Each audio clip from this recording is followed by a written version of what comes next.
여기 프랑스 올림픽 주최국이 한국 앞에서 완전히 무너진 충격적인 순간이 있습니다. 파리 시내 한복판에서 프랑스인들이 대거 몰려든 이곳, 도대체 무슨 일이 벌어진 걸까요? 올림픽 개막 후 단 하루 만에 프랑스가 한국에게 보인 굴욕적인 모습, 현장에서 목격한 프랑스인이 이럴 수가. 우리가 한국한테 이렇게 당하다니 주저앉으며 한 고백이 충격적인데요. 대체 한국이 뭘 했길래 올림픽 주최국 프랑스가 이렇게 처참히 무릎 꿇었을까요? 제 이름은 엘라라 보스예요. 저는 사람들이 말하는 그런 터무니없이 부유한 아이죠.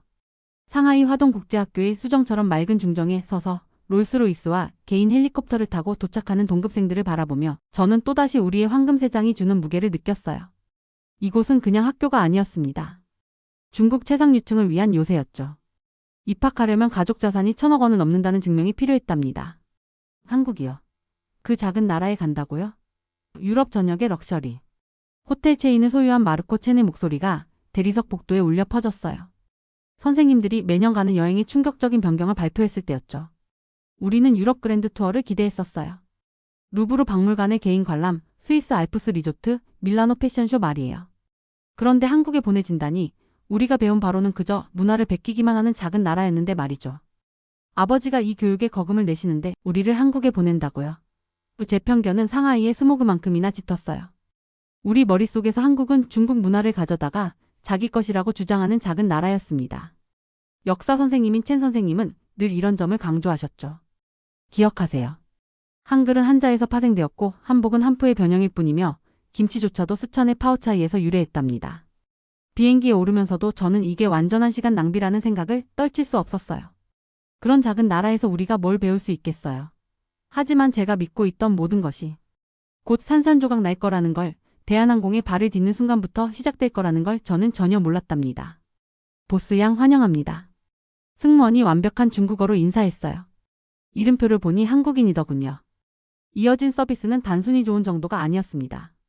중국의 최고급 항공사들조차 능가하는 수준이었죠. 하지만 저는 그저 예외일 뿐이라고 스스로에게 말했어요. 진짜 한국은 분명 이 작은 나라에 대한 우리의 편견을 확인시켜 줄 거라고요. 인천공항에 도착했을 때 저는 눈을 비비고 또 비볐어요. 이곳은 공항이 아니라 미래도시 같았습니다. 유리와 강철로 된 거대한 건축물이 햇빛을 받아 반짝였고 로봇들이 바닥을 청소하며 돌아다녔죠. 디지털 스크린이 모든 곳에 있었고 심지어 화장실조차 기술의 경이로움이었어요. 상하이 푸동공항이 갑자기 구식으로 느껴졌습니다. 이게 작은 나라의 공항이라고? 마르코가 믿을 수 없다는 듯 중얼거렸어요. 우리의 한국인 가이드 김 선생님이 우리를 맞이했어요. 그녀는 완벽한 영어와 중국어를 구사했고 심지어 프랑스어도 할 줄 알았죠. 여러분을 한국에 모시게 되어 영광입니다. 여러분이 우리나라에 대해 많은 오해를 갖고 있다는 걸 알고 있어요. 제가 진실을 보여드리겠습니다. 서울로 가는 길에 저는 창밖을 응시했어요. 도시는 정돈되어 있었고 깨끗했으며 현대적이었습니다. 거리에는 쓰레기 하나 없었고 사람들은 질서정연하게 움직였죠. 이건 제가 상상했던 뒤처진 한국이 아니었어요. 호텔에 도착했을 때 또 한 번의 충격이 기다리고 있었습니다. 우리가 묵을 곳은 전통 한옥을 현대적으로 재해석한 럭셔리 호텔이었어요. 목재 기둥과 기와 지붕이 유리벽과 첨단 기술과 완벽하게 어우러져 있었죠. 제 방에는 온돌이라고 불리는 바닥 난방 시스템이 있었는데 이게 수천 년 전에 발명되었다는 사실을 알고 놀랐답니다. 한국 요리는 그저 중국 음식의 모방일 뿐이야. 저녁 식사 전에 제가 다른 친구들에게 말했어요. 하지만 우리 앞에 놓인 음식들은 제 말을 완전히 무색하게 만들었죠. 각 요리는 예술작품이었고 맛은 섬세하면서도 대담했으며 완전히 독특했어요. 김치는 스촨의 파오차이와는 전혀 달랐습니다. 발효 과정이 달랐고 맛의 깊이가 달랐으며 건강상의 이점도 달랐죠. 김 선생님이 설명하기 시작했어요. 김치는 한국 고유의 발명품입니다. 우리만의 독특한 발효 기술을 사용하죠. 사실 많은 여러분이 중국에서 유래했다고 믿는 것들이 실제로는 한국에서 독립적으로 발전했거나 때로는 한국이 원조인 경우도 있답니다. 저는 반박하고 싶었지만 증거가 바로 제 앞에 있었어요. 음식의 맛, 준비 방법, 제공 방식 모든 것이 뚜렷하게 한국적이었고 독창적이었죠. 저녁 식사 후 우리는 동대문 디자인 플라자로 향했어요. 건물 자체가 건축의 경이로움이었습니다. 유채처럼 흐르는 듯한 곡선과 미래적인 디자인은 제가 본 어떤 것과도 달랐죠. 내부에는 한국 디자이너들의 전시회가 열리고 있었는데 그들의 작품은 전통과 현대를 놀랍도록 창의적으로 융합하고 있었어요. 한국은 작은 나라일지 모르지만 김 선생님이 우리가 전시품들 사이를 걸을 때 말했어요. 우리는 혁신과 창의성의 거인입니다. 여러분이 사용하는 스마트폰의 많은 기술들이 여기서 개발되었고, 여러분이 보는 많은 TV쇼와 영화의 형식들이 한국에서 시작되었죠. 그날 밤 호텔 방에 누워서 저는 천장을 응시했어요. 단 하루 만에 제가 한국에 대해 믿었던 모든 것이 도전받았습니다. 이 나라는 작을지 모르지만 그 영향력은 거대했어요.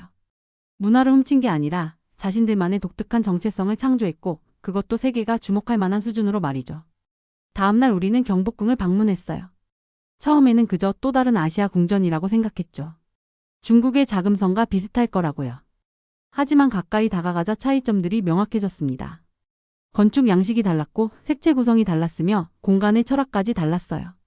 이건 모방이 아니었습니다. 이건 산과 바람, 물과의 조화를 추구하는 독특한 한국적 미학이었죠. 한복을 입어보시겠어요? 김 선생님이 제안했어요. 저는 망설였지만 호기심이 이겼죠. 한복을 입는 순간 저는 그것이 한프와 얼마나 다른지 깨달았어요. 선이 달랐고 실루엣이 달랐으며 움직이는 방식까지 달랐습니다. 그것은 우아했고 실용적이었으며 완전히 한국적이었죠. 궁전을 거닐면서 저는 한국 학생들이 자신들의 역사를 설명하는 것을 들었어요. 그들의 자부심은 오만함에서 나온 게 아니라 진정한 문화적 정체성에서 나온 것이었습니다. 그들은 중국 문화의 영향을 부정하지 않았지만 자신들이 그것을 어떻게 변형하고 적응시키고 종종 개선했는지를 보여주었죠. 점심시간에 우리는 작은 식당에서 비빔밥을 먹었어요. 주인 할머니가 직접 모든 재료를 섞는 방법을 보여주셨죠. 이게 한국이에요. 그녀가 말했습니다. 다양한 재료들이 하나로 어우러져 원래보다 더 나은 무언가를 만들어내죠. 우리는 다른 문화에서 배우지만 늘 우리만의 것으로 만들어요. 그 순간 뭔가가 제 안에서 바뀌기 시작했어요. 제가 그동안 얼마나 무지했는지 깨닫기 시작했죠. 오후에는 삼성 이노베이션 센터를 방문했습니다. 제가 본 기술은 놀라웠어요. 그들은 단순히 다른 나라의 혁신을 복사하는 게 아니었습니다. 그들이 만들고 발명하고 세계를 이끌고 있었죠. 엔지니어 중 한 명이 자랑스럽게 말했어요. 우리가 작은 나라인 건 맞아요. 하지만 작다는 건 우리가 더 빨리 움직이고 더 빨리 적응하고 더 빨리 혁신할 수 있다는 뜻이기도 하죠. 그날 저녁 우리는 홍대 거리를 걸었어요.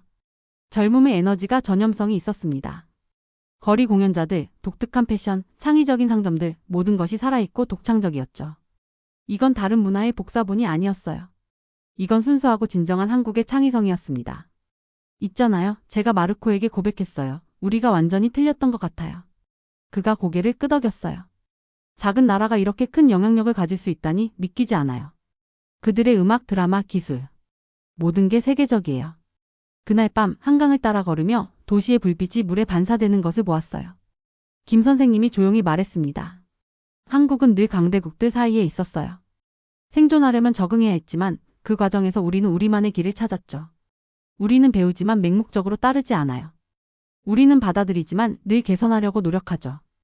호텔로 돌아오는 길에 저는 생각에 잠겼어요. 단 이틀 만에 제 세계관이 흔들렸습니다. 한국은 제가 생각했던 문화 도둑이 아니었어요. 그들은 문화의 혁신가였고 전통과 현대성을 독특하게 융합하는 민족이었죠. 그날 밤 일기에 이렇게 썼어요. 오늘 저는 중요한 교훈을 배웠습니다. 나라의 크기는 그 영향력을 결정하지 않아요. 한국은 작을지 모르지만 그들의 창의성, 혁신, 그리고 문화적 정체성은 거대합니다. 제가 가져온 편견들이 하나씩 무너지고 있어요. 그리고 처음으로 저는 그것이 무너지는 게 기쁩니다. 잠들기 전 창밖을 내다보니 서울의 스카이라인이 보였어요. 이 도시는 잠들지 않는 것 같았습니다. 늘 움직이고 늘 창조하고 늘 앞으로 나아가고 있었죠. 내일은 또 어떤 놀라움이 기다리고 있을까 궁금했어요. 한 가지는 확실했습니다. 이 작은 나라가 제게 가르쳐줄 것이 아직도 많이 남아있다는 것을요. 하지만 저를 진짜로 충격에 빠뜨린 건 명동에서 일어난 일이었어요. 지갑을 놓고 왔어. 마르코가 당황한 목소리로 외쳤습니다. 그의 한정판 구찌 지갑은 대부분 사람들의 월급보다 비싼 것이었죠. 카페 테이블에 깜빡 잊고 온 것이었어요. 중국이었다면 몇 초 안에 사라졌을 거예요.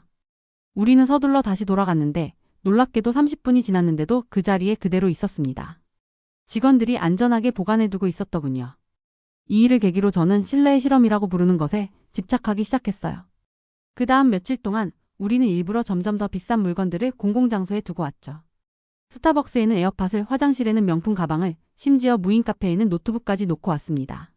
모든 것이 우리가 둔 그 자리에 그대로 있었어요. 때로는 모르는 사람들이 물건을 지켜주기도 했죠. 주인이 잠깐 자리를 비웠어요 라고 말하면서 말이에요. 이곳은 신뢰사회예요. 우리 가이드가 설명했습니다. 저는 24시간 무인 카페에서 사람들이 노트북과 가방을 몇 시간씩 그냥 두고 가는 걸 보며 놀라워했죠. 우리는 서로를 믿어요. 저는 고향을 떠올렸어요. 어머니가 베이징에서 잠깐 한눈을 판 사이에 휴대폰을 도난당했던 일, 우리 소유물을 지키기 위해 경비원 10명을 고용했던 일들이 생각났습니다.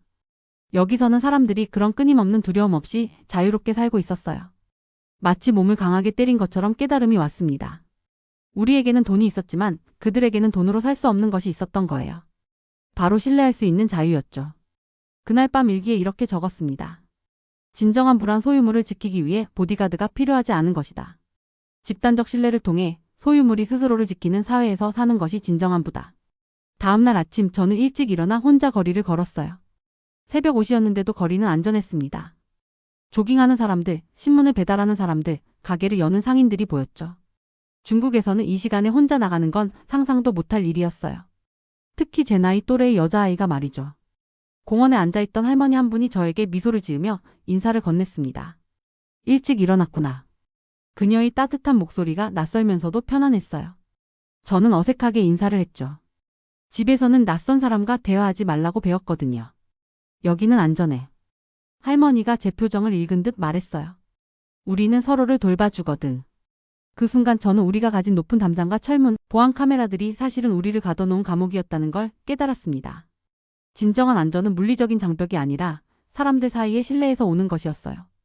카페로 돌아가는 길에 편의점에 들렀습니다. 놀랍게도 계산대에 아무도 없었어요. 대신 셀프 계산대라는 표시가 있었죠.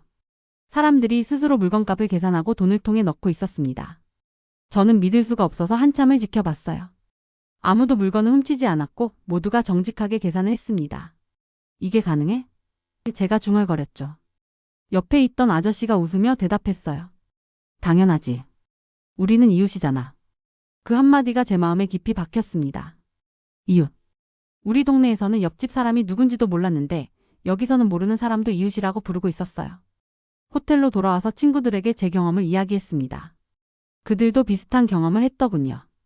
리나는 지하철에서 핸드폰을 떨어뜨렸는데 뒤에 있던 사람이 몇 정거장을 쫓아와서 돌려줬다고 했어요. 마르코는 택시기사가 거스름 돈을 더 줬다며 놀라워했죠. 이상해. 리나가 말했습니다. 왜 이렇게 정직한 거지? 저는 대답할 수 없었어요. 하지만 마음 한구석에서는 알고 있었죠. 이것이 우리가 잃어버린 것이었다는 걸요. 돈을 쫓느라, 성공을 쫓느라 우리는 가장 기본적인 인간의 신뢰를 잃어버렸던 거예요. 그날 밤 저는 오랜만에 문을 잠그지 않고 잤습니다. 호텔 방이었지만 처음으로 진정한 안전을 느꼈거든요. 창밖으로 보이는 서울의 야경은 반짝이고 있었고 저는 생각했죠. 이 도시의 진짜 보물은 높은 빌딩이나 화려한 네온사인이 아니라 사람들 사이에 흐르는 보이지 않는 신뢰의 끈이라는 것을요. 다음날 우리는 더 대담한 실험을 했어요. 명동 한복판에 1만 원짜리 지폐를 떨어뜨리고 멀리서 지켜봤죠. 놀랍게도 지나가던 아주머니가 그것을 주워서 근처 경찰서에 가져다 주었습니다. 우리가 찾으러 갔을 때 경찰관은 웃으며 말했어요. 한국에서는 이런 일이 흔해요. 주인을 찾아주는 게 당연하죠. 당연하다. 그 말이 제게는 충격이었습니다. 우리에게는 불가능한 일이 여기서는 당연한 일이었으니까요. 오늘 여러분들은 한국 문화가 중국 문화를 그저 베낀 것뿐이라는 걸 보게 될 거예요. 첸 선생님이 우리를 국립한글박물관으로 이끌며 자신만만하게 말했어요. 하지만 몇 시간도 안 돼서 그 확신은 무너져 내렸죠. 박물관에서 본 한글은 모방이 아니었어요. 그건 혁명이었습니다. 세종대왕은 중국 문자를 단순히 변형한 게 아니었어요. 그는 세계에서 유일하게 창제자와 과학적 원리가 기록된 알파벳을 만들어냈죠. 각 자음은 발음 기관의 모양을 본뜬 것이었고 모음은 하늘과 땅, 그리고 사람을 나타냈습니다. 중국 한자를 배우는데 몇 년이 걸렸던 저는 단 하루 오후 만에 한글을 읽을 수 있게 되었어요. 이건 단순히 글자를 만드는 것 이상의 의미가 있었어요. 가이드가 설명했죠. 지식을 민주화하는 것이었습니다. 양반들이 반대한 이유는 모든 사람이 글을 읽을 수 있게 되면 권력 구조가 바뀌기 때문이었어요. 경복궁에서 저는 작은 자금성을 기대했었어요. 하지만 제가 발견한 건 자연을 지배하기보다는 자연과 함께 어우러지는 건축물이었습니다. 베이징의 궁전이 황금빛 가시로 압도했다면 서울의 궁전은 주변 산들과의 조화를 통해 아름다움을 이루고 있었어요. 궁궐 안에서 한복을 입어보니 뭔가 달라지는 게 느껴졌어요. 이건 한포보다 열등한 게 아니었습니다. 완전히 다른 것이었죠. 단순히 전시용이 아니라 움직임과 일상생활을 위해 디자인된 옷이었어요. 한국 문화는 복사본이 아니었습니다. 작은 나라가 자신들의 상황에 맞춰 만들어낸 독특한 대응이었죠. 중국이 인상적인 웅장함을 추구했다면 한국은 실용적인 아름다움을 창조해냈더군요. 우리가 너무 오만했어요. 그날 저녁 우리 반에 부유한 IT 상속자 장애희가 인정했습니다. 작다는 걸 열등하다고 생각했는데 그들은 그저 다른 길을 선택한 것뿐이었네요. 그날 밤 저는 침대에 누워 천장을 바라보며 생각에 잠겼어요. 한글 박물관에서 본 전시물들이 계속 머릿속을 맴돌았죠. 특히 세종대왕이 한글을 만든 이유를 설명한 부분이 인상 깊었습니다. 나라 말이 중국과 달라 한자와 서로 통하지 않으니 어리석은 백성들이 말하고자 하는 바가 있어도 그 뜻을 펴지 못하는 사람이 많다는 구절이었어요. 저는 갑자기 우리 중국의 문맹률을 생각해보게 되었습니다. 아직도 많은 사람들이 복잡한 한자를 제대로 읽고 쓸 수 없어요. 하지만 한국에서는 거의 모든 사람이 글을 읽을 수 있죠. 이게 과연 우연일까요? 다음날 아침 우리는 불국사로 향했어요. 버스 안에서 첸 선생님은 여전히 중국 불교의 우월성에 대해 설명하려 했지만 이제 그의 말은 예전처럼 설득력 있게 들리지 않았습니다. 불국사에 도착했을 때 저는 또 한 번 놀랐어요. 중국의 거대한 불교 사원들과는 달리 이곳은 산과 완벽하게 어우러져 있었죠. 돌계단을 오르며 느낀 건 압도감이 아니라 평온함이었습니다. 여기 보세요. 현지 가이드가 청운교와 백운교를 가리켰어요. 이 다리들은 속세에서 부처님의 세계로 이어지는 상징입니다. 하지만 보시다시피 화려하지 않아요. 한국인들은 겸손함 속에서 진정한 아름다움을 찾았거든요. 저는 중국의 화려한 사원들을 떠올렸어요. 금박과 거대한 불상들로 가득한 곳들이죠. 물론 그것들도 아름답지만 불국사의 소박한 아름다움은 또 다른 감동을 주었습니다. 점심시간 우리는 사찰 음식을 먹었어요. 고기가 없는 단순한 식사였지만 각 재료의 맛이 살아있었죠. 옆자리의 리메이가 속삭였어요. 우리 중국 요리가 더 화려하고 맛있지만 이 음식에는 뭔가 다른 게 있어요. 마음이 편안해지는 느낌이랄까요. 오후에는 석굴암을 방문했습니다. 좁은 입구를 통해 들어간 석굴 안에서 본 부처님 상은 숨이 멎을 정도로 아름다웠어요. 하지만 더 놀라운 건 그 구조였죠. 이 석굴은 수학적으로 완벽한 비율로 만들어졌어요. 가이드가 설명했습니다. 햇빛이 부처님 이마에 정확히 닿도록 계산되었고 내부의 습도를 조절하는 시스템도 있었죠. 1200년 전의 말이에요. 저는 깨달았어요. 한국인들은 중국처럼 거대하고 화려한 것을 만들 수 없었기에 대신 정교하고 과학적인 방법을 선택한 거였죠. 제약이 오히려 창의성을 낳은 셈이었습니다. 버스로 돌아오는 길 반 친구들 사이에서 조용한 대화가 오갔어요. 솔직히 말해서 평소 거만했던 왕타오가 말했죠. 우리가 한국을 너무 얕봤어요. 그들은 우리와 다른 방식으로 발전한 거예요. 저는 창밖을 바라보며 한국의 산들을 봤어요. 중국의 거대한 산들과는 달리 아담하고 부드러운 곡선을 그리고 있었죠. 하지만 그 속에는 나름의 위엄과 아름다움이 있었습니다. 그날 저녁 숙소로 돌아온 우리는 첸 선생님 없이 모여 이야기를 나눴어요. 있잖아요. 제가 말을 꺼냈죠. 우리가 항상 중국이 최고라고 배웠잖아요. 하지만 오늘 본 것들은 글쎄요. 최고가 꼭 하나만 있는 건 아닌 것 같아요. 몇몇 친구들이 고개를 끄덕였어요. 물론 여전히 중국의 우월성을 믿는 친구들도 있었지만 적어도 이제 우리는 다른 가능성에 대해 생각하기 시작했죠. 잠들기 전 저는 일기장에 썼어요. 한국은 중국의 그림자가 아니었다. 그들은 자신들만의 빛을 만들어냈다.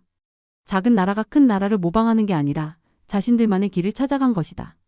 어쩌면 진정한 지혜는 남을 따라하는 게 아니라 자신만의 방법을 찾는 것일지도 모른다.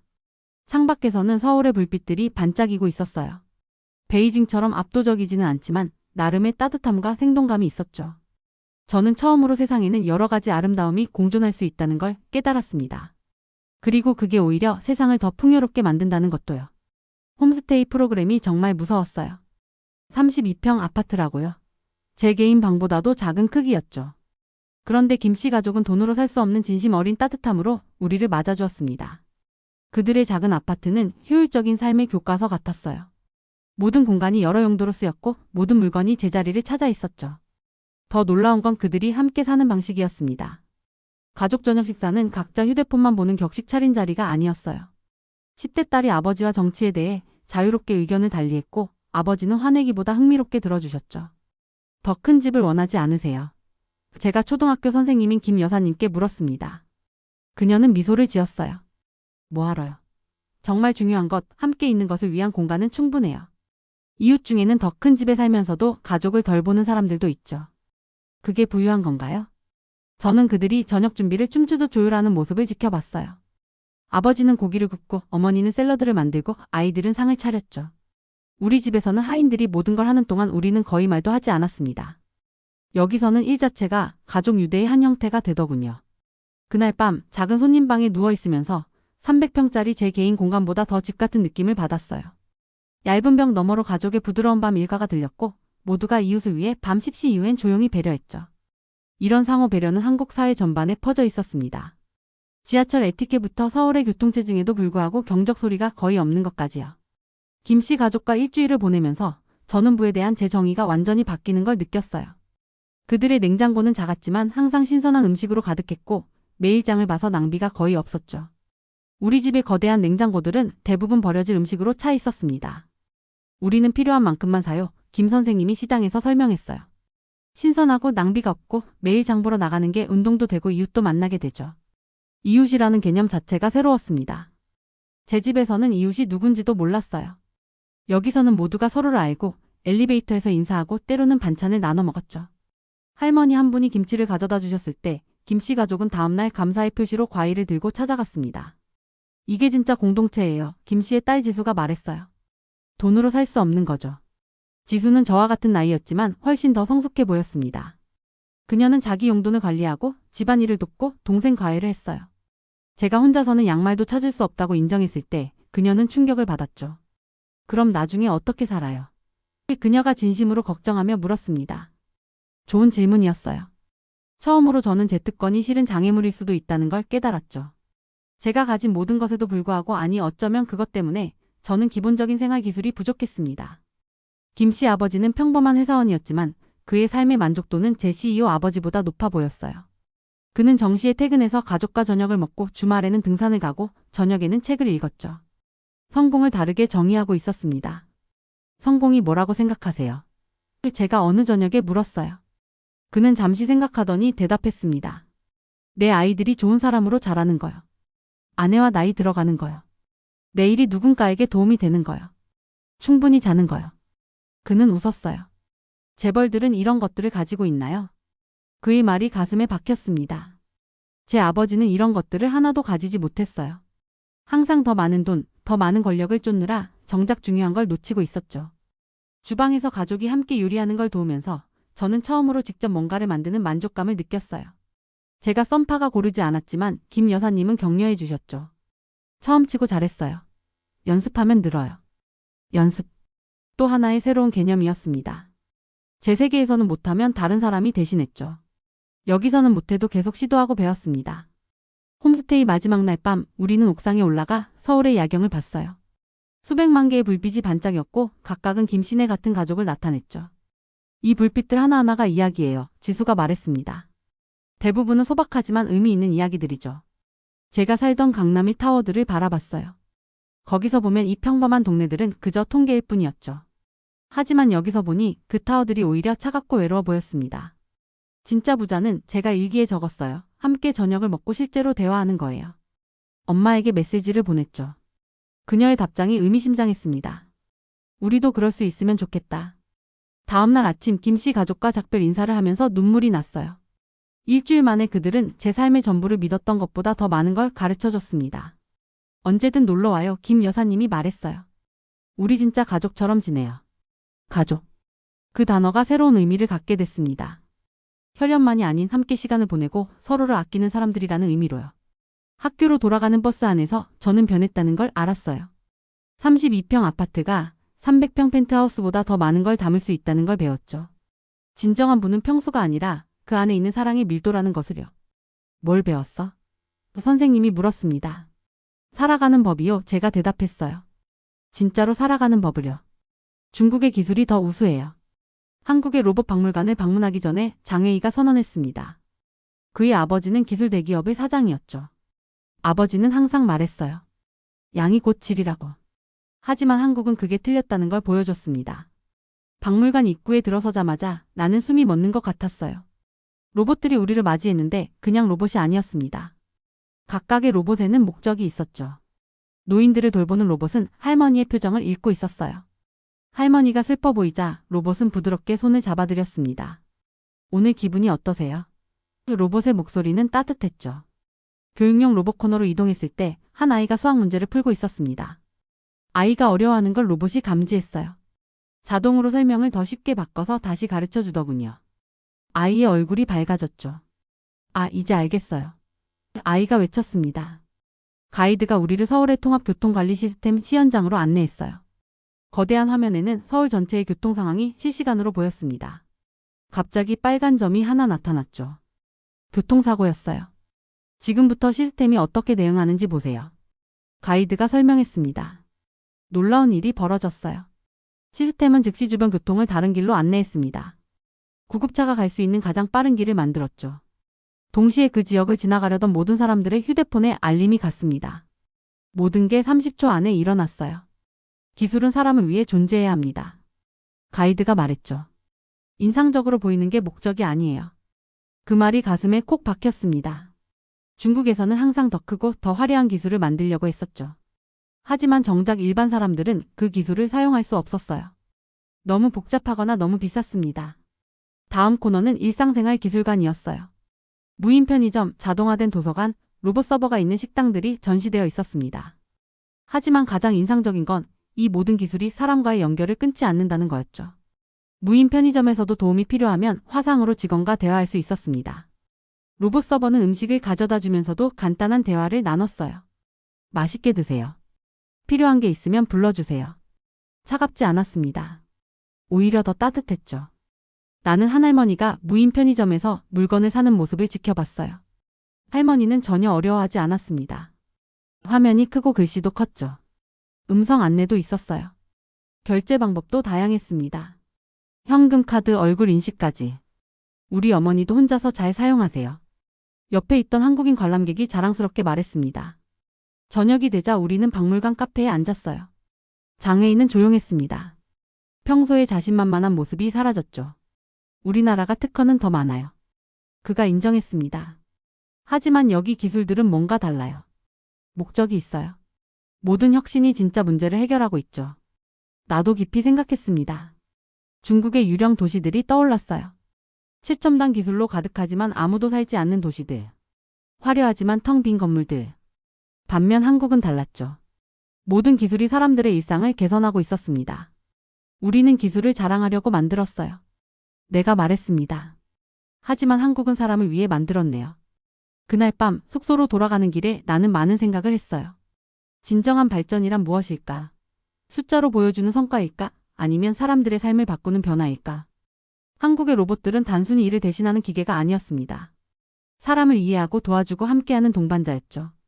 그들의 스마트시티는 시민들이 주인이었어요. 기술은 도구일 뿐이었습니다. 나는 깨달았어요. 미래는 가장 많은 기술을 가진 나라의 것이 아니라는 걸. 기술을 가장 인간적으로 사용하는 나라의 것이라는 걸. 한국은 그 길을 보여주고 있었습니다. 창밖으로 서울의 야경이 보였어요. 화려하지만 따뜻한 불빛들. 기술과 인간이 조화를 이룬 도시. 그게 바로 미래의 모습이었죠. 내일은 뭘 볼까요? 룸메이트가 물었습니다. 사람이요. 내가 대답했어요. 기술 속에서 행복한 사람들을 더 보고 싶어요. 그날 밤 나는 일기에 썼습니다. 진짜 선진국은 기술이 많은 나라가 아니다. 기술이 모든 사람을 위한 나라다. 한국이 가르쳐준 가장 중요한 교훈이었죠. 인천공항 출국장에 서 있는 제 모습은 일주일 전 도착했던 때와는 완전히 달라진 사람 같았어요. 한국 친구들 그래요? 이제는 그냥 아는 사이가 아니라. 진짜 친구들이었죠. 이 작별 인사를 하며 저를 꼭 안아주었습니다. 계속 연락하자고 약속하면서 말이에요. 너도 많이 변했어. 수진이가 말했죠. 처음 왔을 때는 마음의 벽을 쌓고 있었는데 이제는 그냥 엘라라야. 그 말이 가슴에 와닿았습니다. 정말 제가 변한 걸까요? 아니면 원래의 저를 찾은 걸까요? 비행기는 조용히 하늘을 날았어요. 우리 모두는 알고 있었죠. 황금색 장으로 돌아가지만 이제는 다른 눈으로 세상을 보게 되었다는 것을요. 기내에서 창밖을 바라보며 많은 생각이 들었습니다. 한국에서 보낸 일주일이 마치 꿈처럼 느껴졌거든요. 상하이 공항에 도착하자마자 공기가 달라진 걸 느꼈어요. 원래 이렇게 공기가 나빴나요? 매캐한 냄새가 코를 찔렀습니다.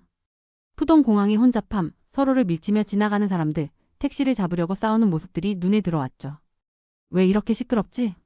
제 옆에 있던 같은 학교 친구가 중얼거렸어요. 저도 모르게 고개를 끄덕였습니다. 한국에서는 사람들이 조용히 줄을 서서 기다렸는데 말이에요. 집으로 가는 차 안에서 운전기사 아저씨가 계속 경적을 울렸어요. 다른 차들도 마찬가지였죠. 도로는 전쟁터 같았습니다.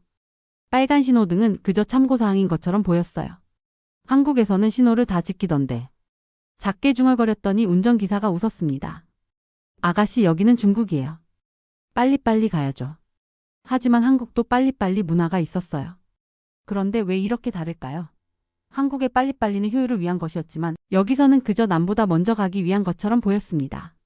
집에 도착했을 때 거대한 대문이 열리는 걸 보며 한숨이 나왔어요. 1000평방미터가 넘는 저희 집이 갑자기 감옥처럼 느껴졌거든요.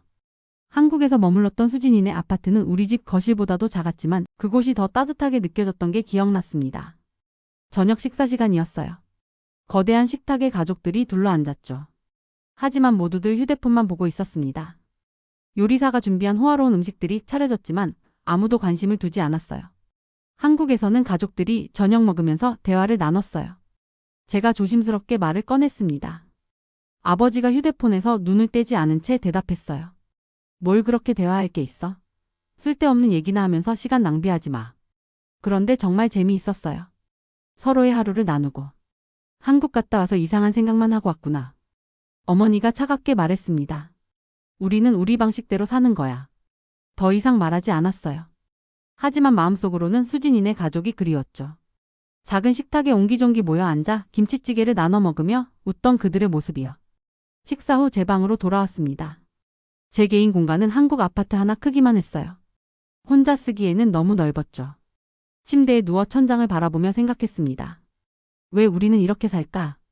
창밖을 보니 상하이의 야경이 반짝였어요. 높은 빌딩들이 경쟁하듯 하늘을 찌르고 있었죠. 하지만 그 불빛들이 차갑게만 느껴졌습니다. 서울의 야경도 아름다웠지만 거기엔 사람 사는 온기가 있었거든요. 핸드폰을 꺼내 수진에게 메시지를 보냈어요. 잘 도착했어. 벌써 보고 싶다. 금세 답장이 왔습니다. 우리도. 엄마가 내 자리가 비어서 허전하대. 또 놀러와. 눈물이 날 뻔했어요. 일주일밖에 함께하지 않았는데 그들은 저를 가족처럼 대해주었죠. 반면 제 진짜 가족은 제가 없는 일주일 동안 제 빈자리를 느꼈을까요? 다음날 학교에 갔습니다. 명문국제학교의 화려한 캠퍼스가 이제는 다르게 보였어요. 학생들은 최신 명품으로 치장하고 있었고 서로 누가 더 비싼 것을 가졌는지 은근히 경쟁했죠. 한국 어땠어? 친구 하나가 물었습니다. 거기 사람들 진짜 가난하다며? 아니야, 그게 아니라. 뭐라고 설명해야 할지 막막했어요. 맞아, 내 사촌도 한국 갔다 왔는데 지하철도 타야 한대. 상상이 돼. 다른 친구가 거들었죠. 우리는 운전기사가 있는데 왜 지하철을 타? 저는 조용히 미소 지었습니다. 그들에게 어떻게 설명할 수 있을까요? 지하철에서 만난 따뜻한 시선들, 자리를 양보하는 사람들, 함께 어울려 사는 모습들을요. 수업 시간에도 집중이 안 됐어요. 선생님은 중국이 얼마나 위대한 나라인지, 우리가 얼마나 운이 좋은지 계속 강조했습니다. 하지만 제 머릿속에는 다른 생각이 가득했죠. 크다고 다 위대한 건 아니야. 한국은 작지만 특별했어. 점심시간 학교 식당은 호텔 뷔페 같았습니다. 온갖 한해 진미가 차려져 있었죠. 하지만 학생들은 음식을 함부로 남기고 새 것만 찾았어요. 한국 학교 급식실에서 본 잔반 없는 날 캠페인이 떠올랐습니다. 집으로 돌아온 저녁 일기장을 꺼냈어요. 한국에서 매일 썼던 일기장이었죠. 마지막 장을 펼치고 펜을 들었습니다. 진짜 비극은 우리가 한국을 오해한 게 아니에요. 우리가 우리 자신을 오해하고 있다는 거죠. 우리는 부유함이 모든 것을 가진 거라고 생각했어요. 하지만 한국 사람들은 서로 믿기 때문에 많이 가질 필요가 없다는 걸 보여줬습니다. 잠시 멈추고 창밖을 바라봤어요. 그리고 다시 썼죠. 우리는 가진 것을 지키려고 황금벽을 쌓았어요. 그들은 자신들의 모습을 나누려고 신뢰의 다리를 놓았고요. 우리는 물건은 많지만 삶은 가난해요. 그들은 적게 가졌지만 더 많이 살아요. 펜이 멈추지 않았습니다. 마음속 깊은 곳에서 올라오는 말들이 쏟아져 나왔어요. 내일 저는 다시 제 새장으로 돌아갑니다. 하지만 저는 하늘을 봤어요. 한 번 하늘을 본 사람은 자유가 존재한다는 걸 절대 잊을 수 없죠. 자유는 더 많이 가지는 게 아니라 덜 두려워하는 거예요. 섬김을 받는 게 아니라 함께 섬기는 거고요. 위에 서는 게 아니라 함께 서는 거예요. 마지막 문장을 쓰며 결심했습니다. 한국은 작은 나라가 아니에요. 단지 위대함을 다르게 측정하기로 선택했을 뿐이죠. 그리고 아마도 그 선택 속에서 우리가 오래전에 잃어버린 것을 찾았을 거예요. 진정으로 단순하게 인간다운 삶의 부유함을요. 일기장을 덮고 컴퓨터를 켰어요.